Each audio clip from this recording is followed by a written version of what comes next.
The broadcast is now starting. All attendees are in listen-only mode.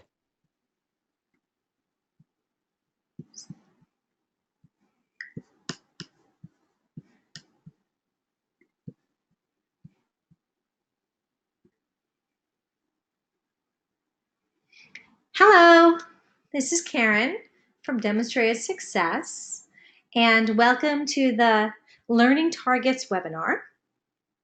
It is October 17th, and we're going to start. It's about 3:15, and I'll just tell you a little bit about the dashboard. So if you want to ask any questions, then you have a control panel on the right-hand side, and you're more than welcome to write in your questions, and I will see them and I will answer them when I take a moment to breathe. And I welcome all questions, please. Questions are great. If you can't hear me, then definitely write in and let me know. And if you can't see my screen, write in and let me know. All the attendees are on mute for the duration of the webinar. I will take everybody off mute at the end of the webinar to ask questions. It's just that lots of times we get caught up in background noise and it interrupts the webinar. So certainly write in your questions and I'm happy to answer them as we go along. So welcome to the webinar, and today we're going to talk about learning targets. Learning targets are between students and teachers. They're equally important for students as they are for teachers. And it is a relationship. Learning targets are sort of the contract between the learning and between the teacher and the student about the learning. And Rick Stiggins always talks about, a student could hit any target that he or she can see, right? So if we don't make our learning targets very clear for students, then we have no hope of them achieving them, right? So that's really the contract around learning targets. When kids are learning and when we're teaching, both the students and the teachers need to have a common understanding of what is the goal? Where am I now relative to that goal? How can I close the gap? What is the evidence that I'm getting there, and how can I keep it going? I think a lot of times we think as teachers, we go along and we know what the goal is, and we know where a student might be at a given time, or maybe not. We might have some ideas around how we can close the gap. We don't always make that evident to the student, and I would think that it is extraordinarily important to bring the student in on that knowledge. Robert Marzano has done some research around the efficacy of having students monitor their own learning and measure their own growth towards targets. And just that act of having students do that, just measuring their own growth and keeping tabs on their own growth, has a significant effect on learning, right? So the instruction hasn't changed, the student hasn't changed, but just that psychological piece of having a student tracking his or her learning leads to better achievement. And so the targets define that for the student and for the teacher. So it gets a little complicated. We're talking a lot about competencies and standards and targets. And I think before we get too far into this, I'm going to offer you a paradigm to think about targets in relation to standards and competencies. So this is an intentionally created slide where the word competency is big, broad, standard gets a little bit smaller, target is smaller, and the learning activity is smaller, right? So each of these items, starting from the bottom, from the learning activity, sort of folds into the one above it. And that is the paradigm that I'm offering you. And now we're going to talk about that. The major difference in those 4 concepts is the breadth and the complexity of the learning chunk.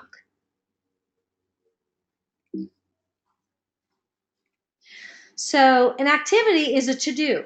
It's what you do. It's a small thing. It's what you do to show your mastery of a target, right? A target is a piece or a prerequisite of a standard or for the mastery of a standard. And several different standards, right, feed into a broader statement that is a competency.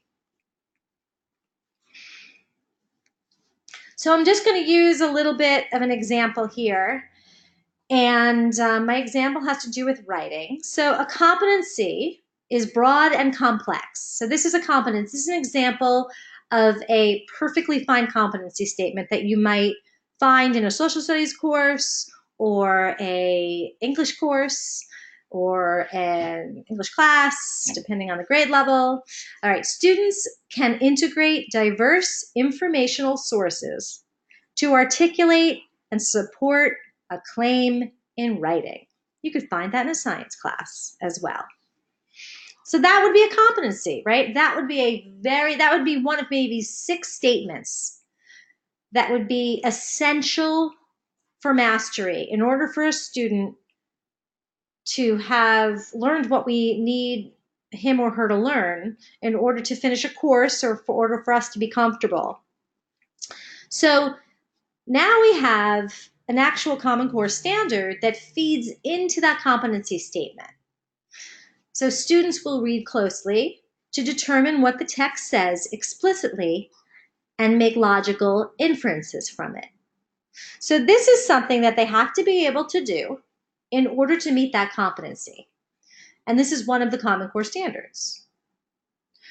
The question that I want you to think about while I'm talking is, at what point do we collect measurement data or measurement evidence? So, and that point can vary, and we'll talk about that in a little bit. So this standard is one facet of that competency. And then for that standard, right, there's lots of different targets that a student is going to have to go after to master. So this could be a set of targets that are written on the board for the day, right, in pursuit of learning around that previous standard. I can summarize the key ideas in today's text. I can identify parts of the text that support my summary. I can identify the author's point of view in today's text. And I can cite an example from the text to support the author's point of view. So I'm going to go back to the standard, right? So they'll read closely to determine what the text says explicitly and make logical inferences.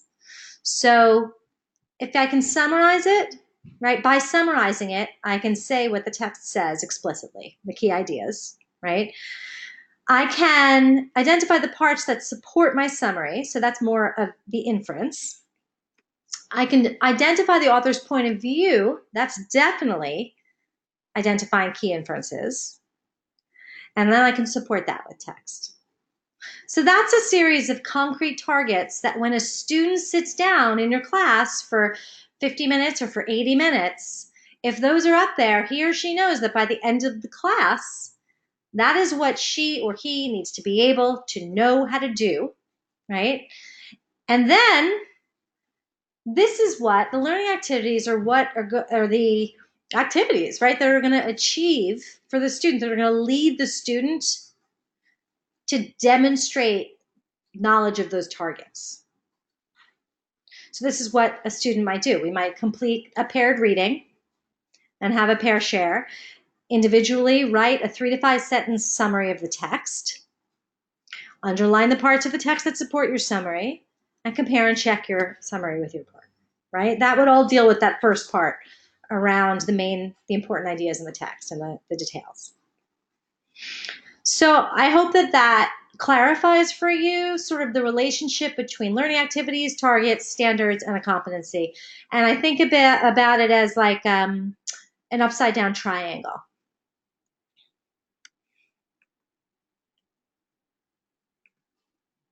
And this is the whole thing. And I've sort of written it out in an upside down triangle with the learning activities at the bottom, right?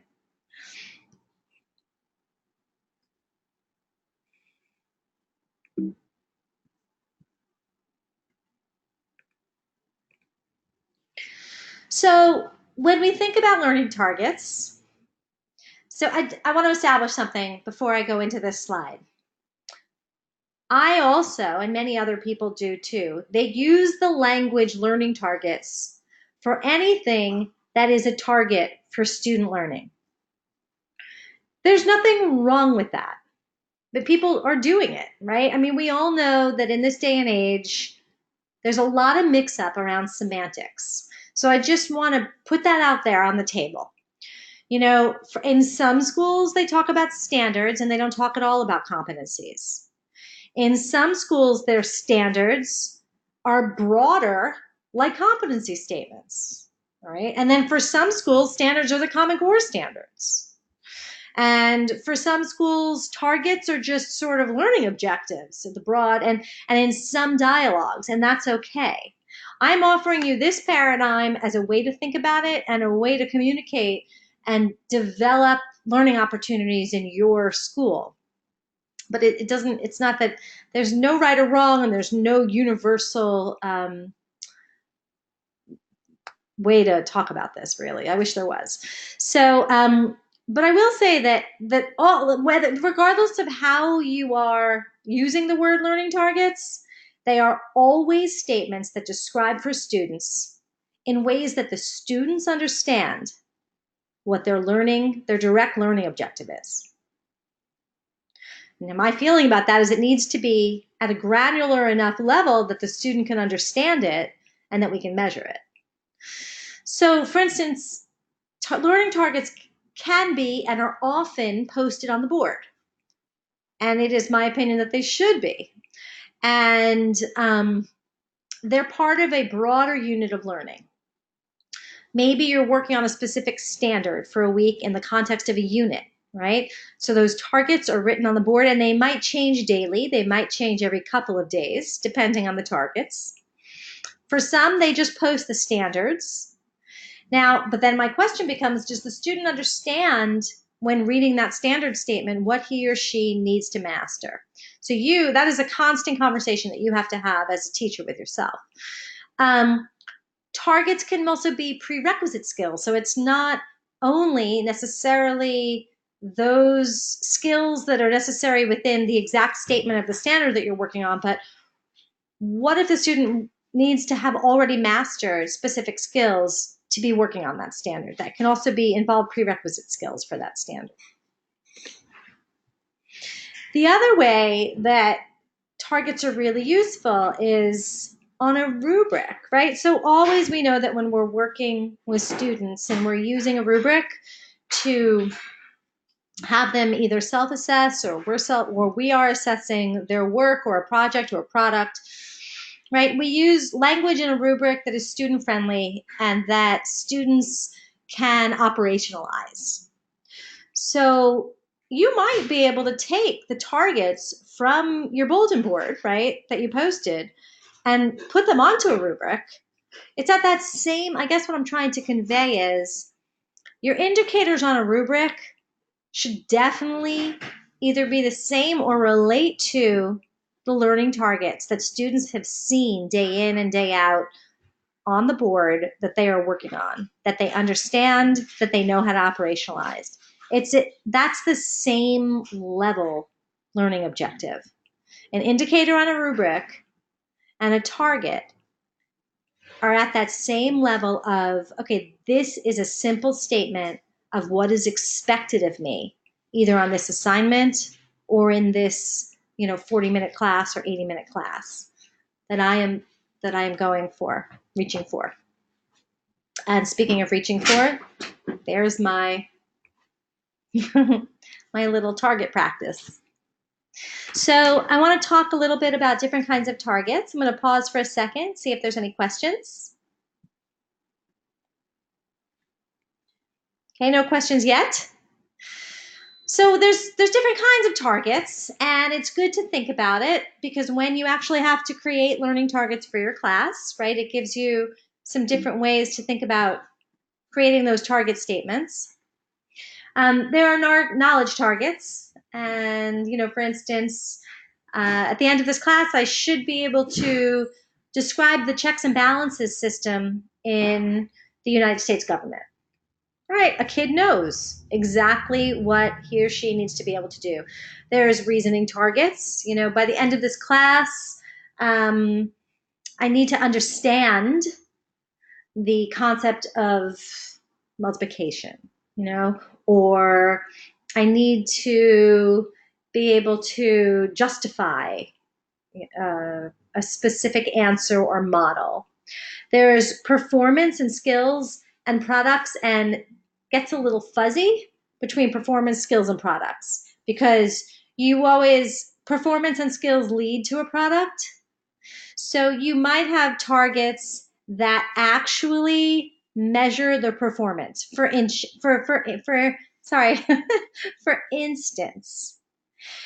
a product might be a piece of writing, right? And you might set targets around that writing, okay, or around a speech. But then you also might have targets that describe the process. So the writing process, for example, right? A skill, or I can edit my writing for clarity and style. All right, or I can edit my writing for clarity. Let's just leave it there. The editing is the performance or the skill, right? The product will be the writing. So they get intertwined, but they are also separate. So it's important to break down exactly in the targets. Sorry, it's important to break down exactly what you're looking for in your target.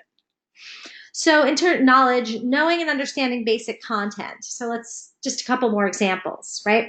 I can punctuate different types of sentences correctly. I know how to do that. I know how to punctuate sentences. I know the events of the Revolutionary War. I know the parts of a cell, and I know the multiplication. That's pretty straightforward. The reasoning is your ability to use the knowledge and understand how to figure things out and to solve problems, right? So claim and evidence, reasoning, using evidence to support your claim, that kind of thing. I can use concepts of calculus to describe the functioning of a roller coaster. I can support a conclusion based on evidence. We talked about that. I can predict, right, based on a data set. I can evaluate.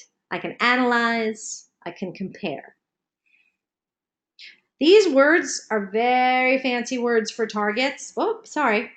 And I would just caution that this is the language, predict, evaluate, analyze, compare, that when we are creating targets, we really need to make sure that kids understand what that means. I like to break down the analysis into different activities or into different targets that lead to analysis. Analysis is a big deal, especially at younger levels, and even in high school. So that language is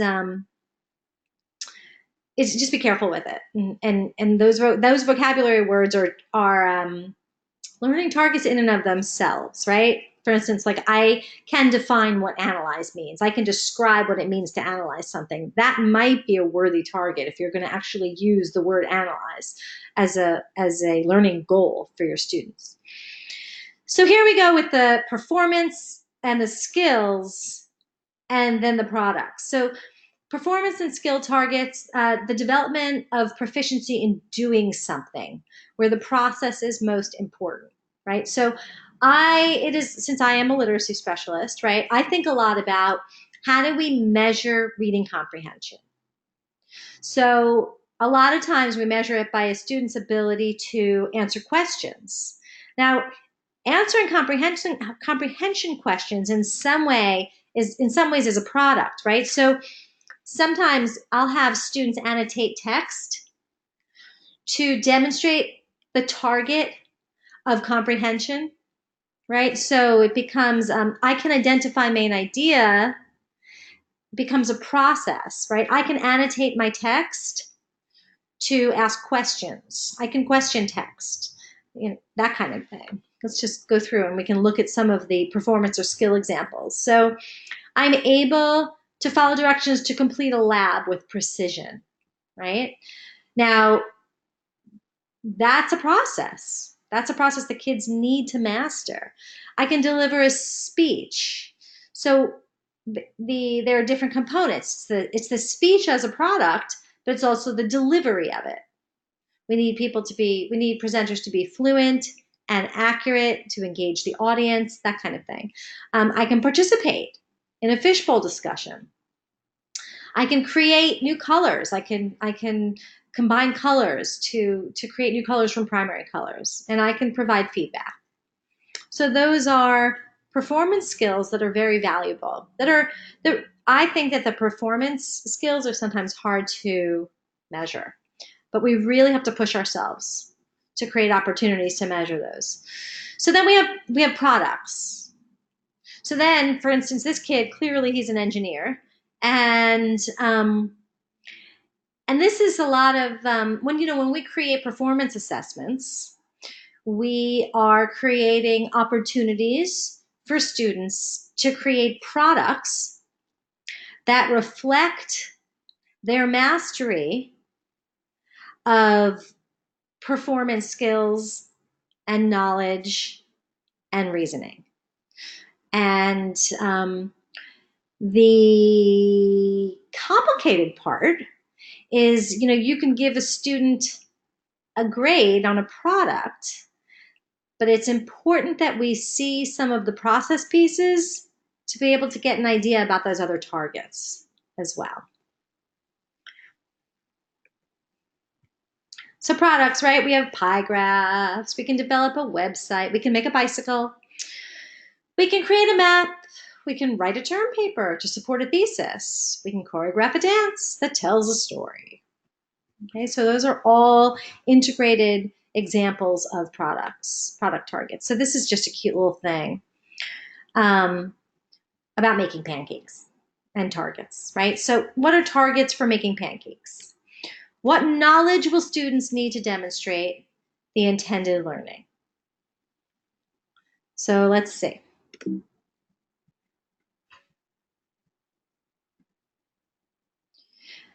Oh, wait a second. So what do they need to know? They need to know the ingredients for pancake. They need to know they need to know about measuring cups. They need to know how to use the oven, right? So there's some knowledge. And then next, what patterns of reasoning? So they need to be able to estimate the amount that they will need in terms of getting ingredients. They need to be able to, they have to light a match. They have to be able to know how to not set the house on fire. What else? Reasoning. It's not a lot of reasoning. What to do if you set the house on fire. And what skills? Well, okay, we need to be able to crack eggs. We need to be able to pour. We need to be able to beat. We need to be able to flip, right? Those are all important skills, and we need to be able to eat. And then, whoops, the product. What's whether the product is whether your pancakes are good. You have to know this is what we were saying before. I'm just going to go through. Okay, so we did know the ingredients. We knew how to work the stove. Think about the flame. That went along the lines of not setting the house on fire. Oh, the hot pan. Yes. How not to touch the hot pan. Measuring, whisking, flipping, and pancakes. All right, let's talk about targets in terms of feedback. What they do for students and what these targets do for teachers. If we have clear targets for students that they understand and that we understand, we are able to help them to get feedback, right? If peers understand the targets, they can give each other feedback. If we understand the targets and the students understand the targets, we can give them meaningful feedback and we can elicit meaningful feedback. Students are better able to help to self-assess themselves. If you give a kid a competency statement, if we go back to that original competency statement about using lots of different resources, lots of different sources to write a claim, they can self-assess, but they're not going to actually, they can say, oh, I'm bad at that or I'm good at that, but they're not going to be able to break down where their strengths and their weaknesses are. They can track their learning, right? If we tell them that these are the targets that we're working on, at the end of a class, they know exactly where they are and they know where they need to go. And for us, and this is the key, it helps us understand in the middle of a unit or a task or a performance assessment that may be taking, a week or a week and a half. Like, we can actually see where kids are, okay, what we're getting feedback on, and we can understand whether we have the assessment information that we need if we've broken down the learning goals into targets. We are better able to know what they know and they don't know, and we are better able to plan next steps for students as whole class and individual students. And this I've been talking about already. And nobody argues with Robert Marzano, right? So I don't know what to say about that, but it's the truth, right? We have to do that. We have to design and communicate the learning goals clearly. And I love Rick Stiggins. And I'm not going to repeat all this, but any energy you invest in becoming clear about your targets will pay dividends. So talking about creating a student-friendly environment for your classroom where learning targets are emphasized, you're going to post them. It's not enough to post them. You have to actually talk about them at the beginning of class. You have to stay current. Your learning targets should reflect what you're actually working on. And then give kids frequent opportunities to self-assess. So kids can be creating portfolios that speak directly to learning targets that are basically labeled in their portfolios like, this was the target that I was working on in this piece of work. They can create charts and graphs for themselves at the end of a class, how I did in my understanding of each of the targets of what I was supposed to learn during this 80-minute session. We can have student logs, conversations, pair shares, the kids share, you walk around, you listen, you can have checklists, kids can use rubrics like I was talking about before. You can provide opportunity for student choice in the targets they pursue. So if you have a list of 8 targets up there, or that during the week, this is an interesting way to do it, right? During the week, these are the learning targets that students are going to work to master. You can set up your classroom where you give them a menu and different activities and learning opportunities. And you can set up your classroom in almost like a center type of format where kids can work on target mastery and mastering targets that they choose at the rate that and in the order that they choose to an extent, as long as it makes sense. And then you give them really a considerable amount of agency in their learning. And this goes without saying. You can create the targets with the students. So you may be working on a competency. You may be going over the course competencies or class competencies or a set of standards, right, if you're using that, and have a conversation with students. Well, what are the learning targets within this broader goal? And this is what I referred to before from Robert Marzano. I didn't remember the point gain, but 32% point gain when kids track their own progress. That's big.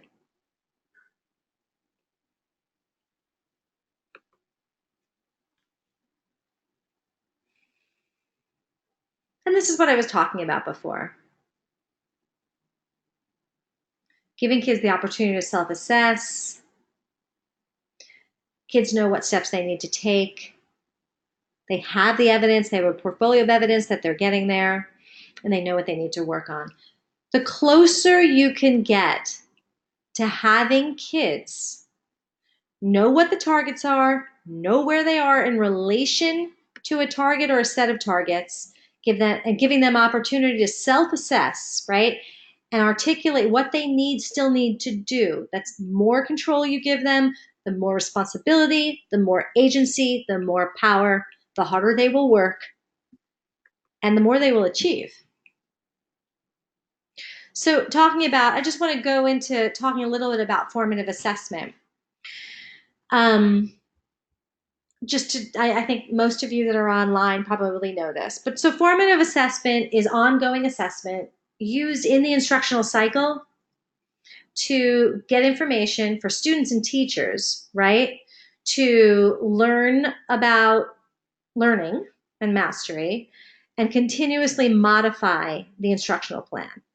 And it's not just for teachers, again, it's for students to have that information, to get ongoing formative feedback or give themselves ongoing formative feedback so that they know how to modify their steps moving forward. And so the key variables are the timing, right? You want it to be prompt. So the feedback should be timely, quick, frequent, ongoing, and either formal or informal. And the best, we all know this too, descriptive as possible.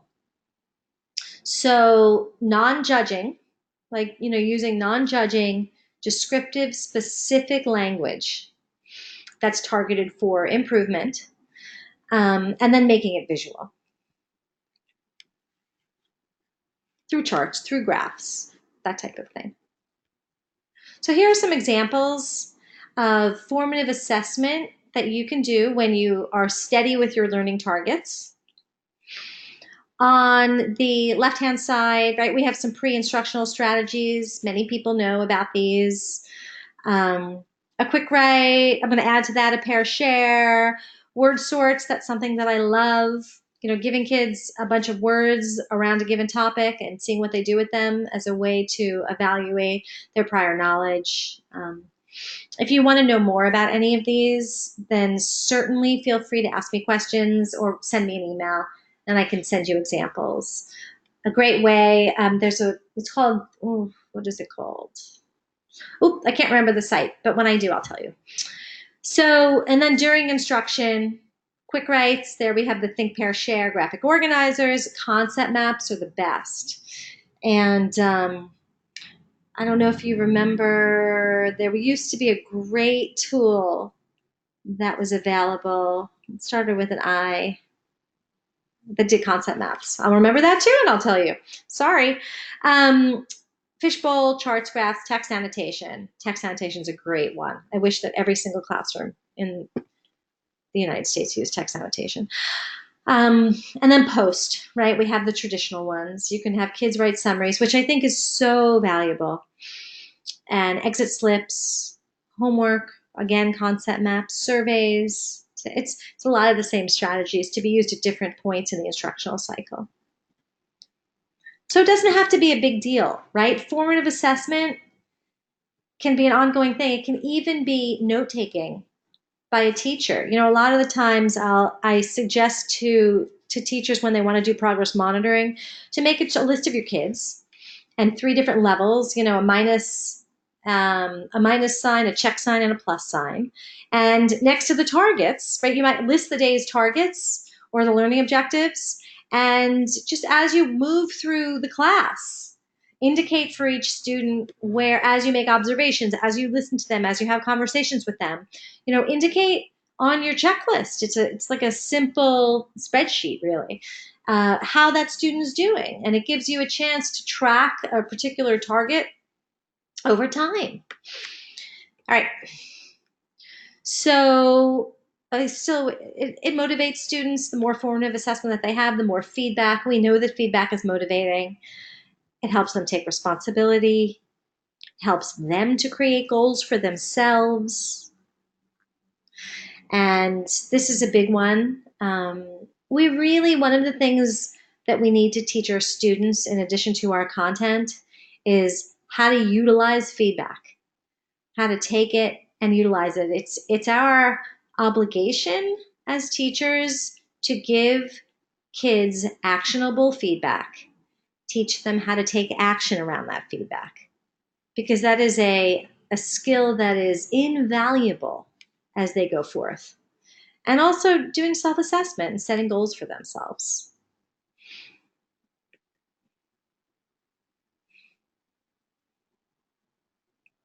So I'm sure that you're familiar with Black and Williams studies, synthesis of studies. They're sort of the big wigs. You'll see them everywhere about the power of formative assessment and how ongoing formative and regular assessment and feedback has the most powerful effect on learning. You know, John Hattie, he confirmed this again in 2009, and then again in 2015, and then again in 2017 when he rewrote his effect sizes. So let's talk about, we've now covered the concept of learning targets and where they sit relative to competencies and standards, and what their role is in the classroom, and how these distinct statements, these clear student-friendly statements, how valuable they are for students, how valuable they are for teachers, because they give us the opportunity to know exactly where students are and for students to know where they are and where they need to go. And how the key to marrying the targets with student achievement is that ongoing feedback cycle through formative assessment. So that's a summary of where we've been.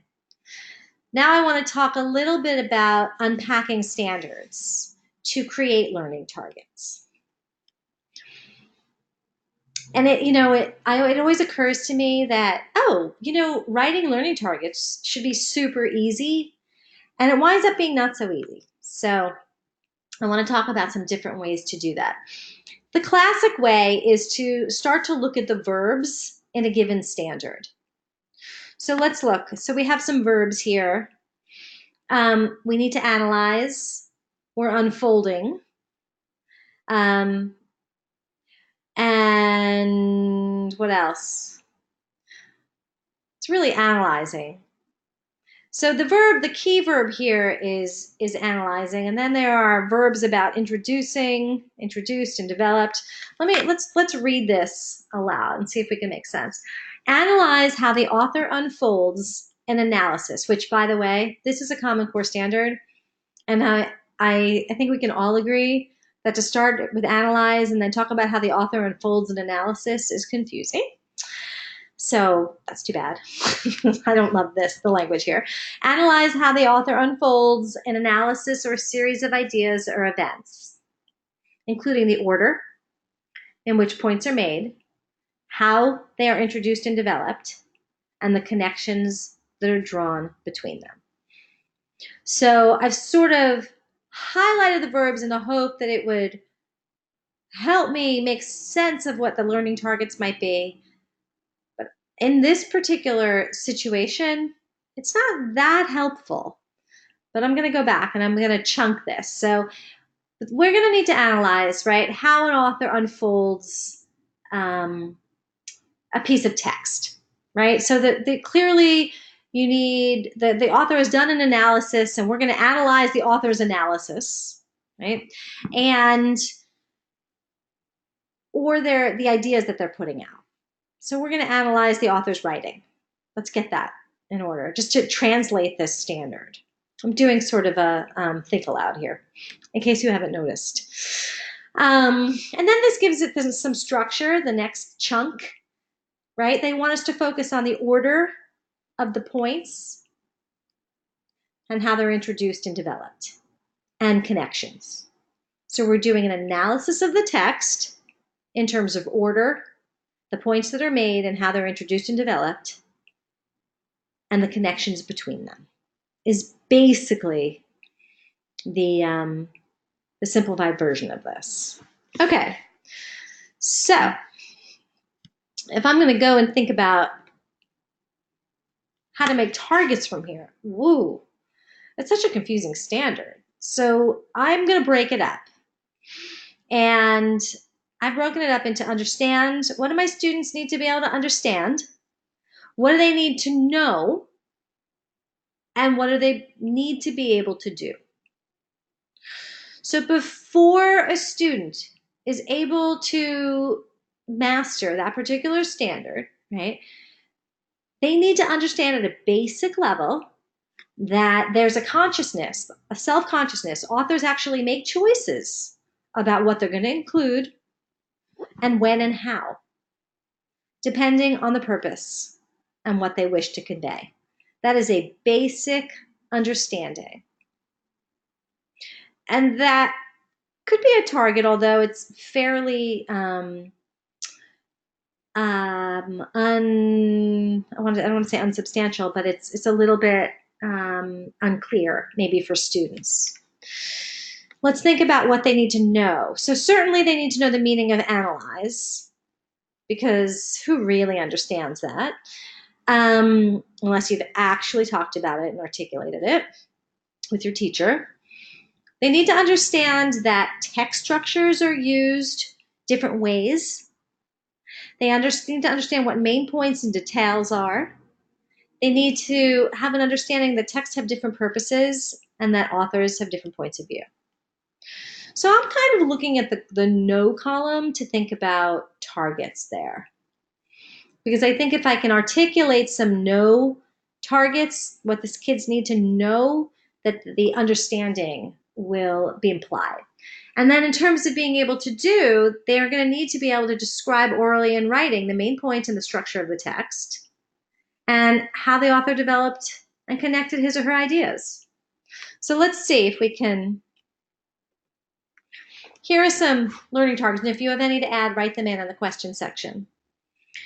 Based on this breakdown that I just took you through, here are learning targets for that particular standard. I can summarize each of the author's main ideas. I can sequence this is very tangible for students. They sit down in their class, they know exactly what they need to be able to do with the piece of text. I can summarize the author's main ideas, I can sequence them, I can identify where the author transitions to another idea. This all can be done through text annotation, right?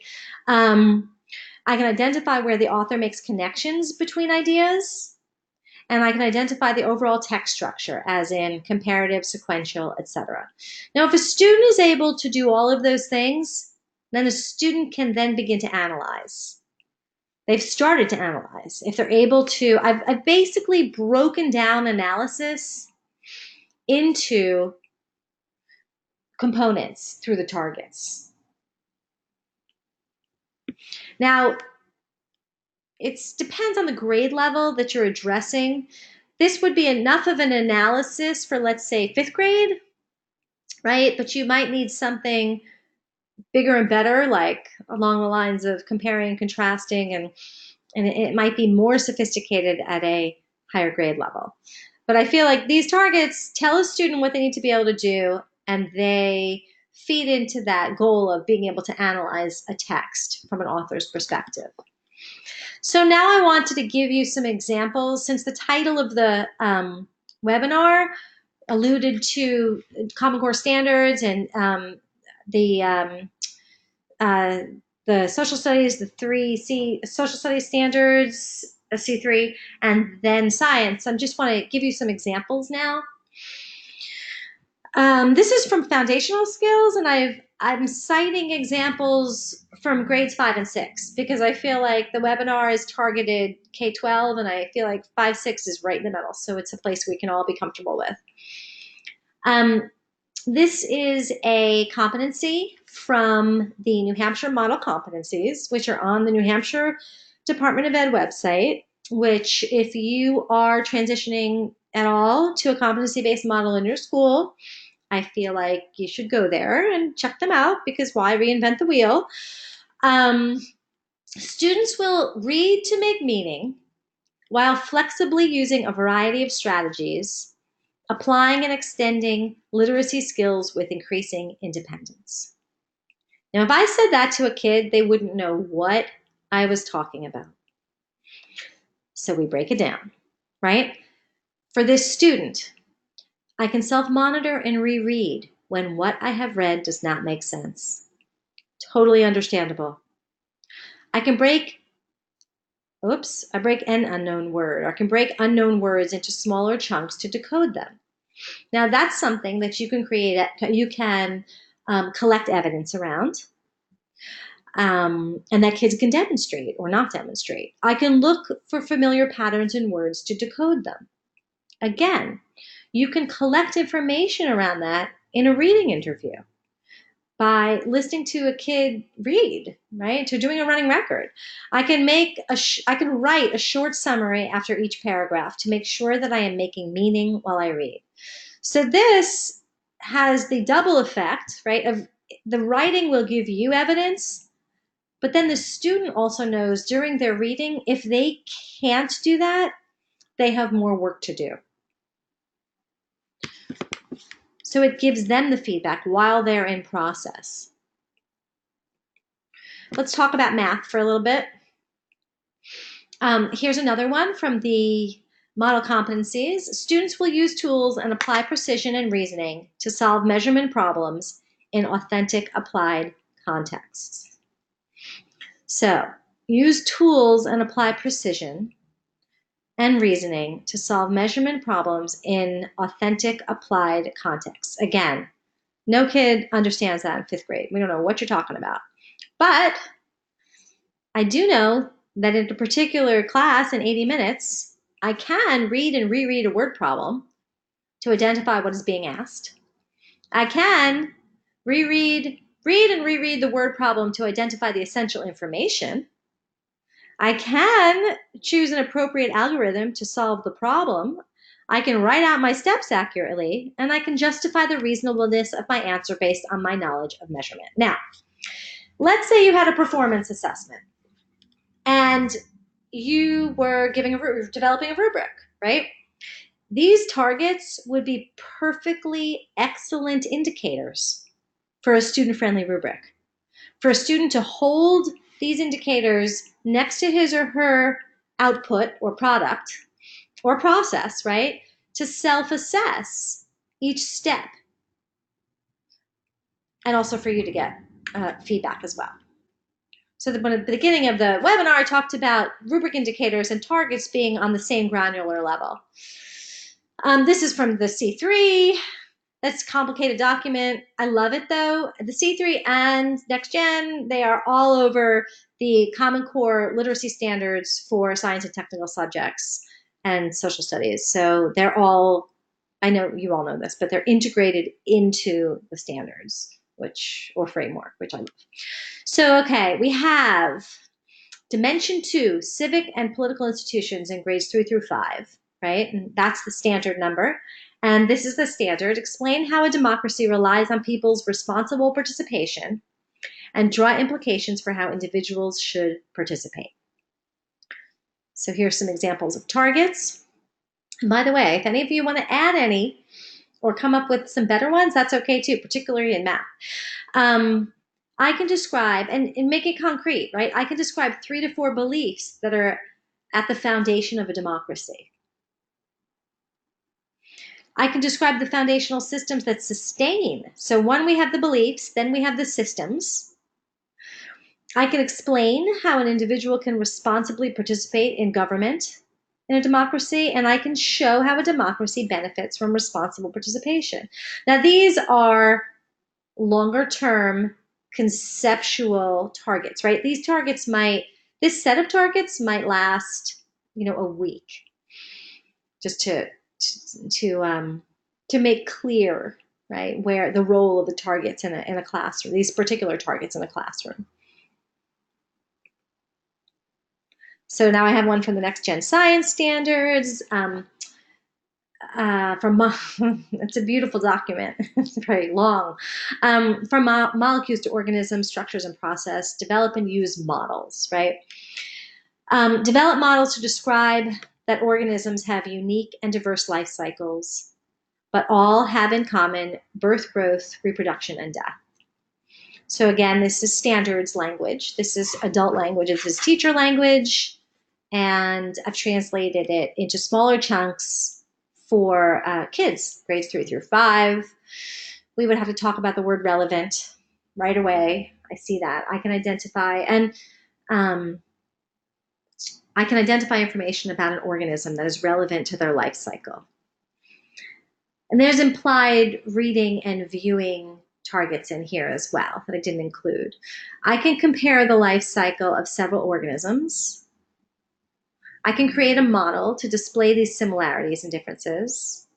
I can explain how my model shows common and unique aspects of the life cycles of organisms. So you can see here that it gets confusing in terms of the granularity or the, a target can be a target for a day. A target can stay posted for a few days. So let's just tear these few apart and talk about them a little bit, right? I can identify information about an organism that is relevant to their life cycle. So what does this mean? It means a student can watch, a student can read, so a student can view, a student can read, a student can listen, and identify which information has to do with an organism's life cycle. I feel like that is something that a student can get their head around. So the goal for the day is for you to, depending on what the learning activity is, to read, listen, or view, and you need to identify the information that's important for this particular guiding question, right? I can compare the life cycle of several organisms. Now that might be a week-long target, because they would have to gather that information. I can create a model to display these similarities and differences. So that has to do with a product and how they would convey their understanding. And then I can explain how, and then this is the reasoning target. I can explain, right, how my model shows the common and the unique aspects of life cycles. So this is a little year-long planner that I'm showing you to emphasize the idea that when you plan for your year, you should be thinking about the standards that you want to cover when. We're going into our teaching years, many of us, with a set of competency statements that our students need to master. Okay, so for a course, it may be 5 or 6. That's at the competency level. And if you don't have that, or even if you do have that, right, you have a set of standards that we're all using basically by default, which I like them, don't get me wrong. Be it the next gen, be it the C3, whatever you're using, your obligation is to think about your year and think about the most important learning objectives from those standards and when you will be addressing them. And then the next step, which you can do, is to unpack or unfold them into those learning targets. And you can map that out for your year to make sure that you're actually addressing the learning targets that make sense for kids and make sense for you in terms of getting that ongoing feedback to master the larger goals. And, they're probably integrated into units and topics. And you can, if you want a copy of this, send me an email. I will be happy to send it to you. It's also on our, I'm not sure if it's on our site. So anyway, send me an email if you need it. I will send all of the attendees, by the way, speaking of emails, a hours place to track the hour for you. Okay, so this is the end of the webinar. And if you have any questions, I'm going to stay on for a little bit. You can write in your questions. I think there's a little hand icon that you can use. And thank you for attending. And I hope that you enjoyed it. And have a great night.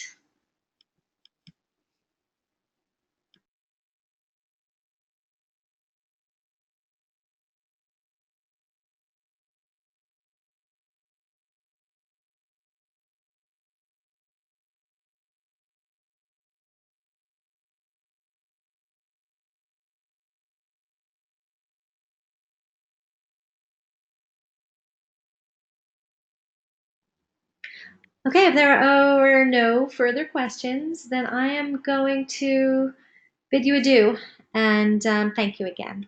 Take care.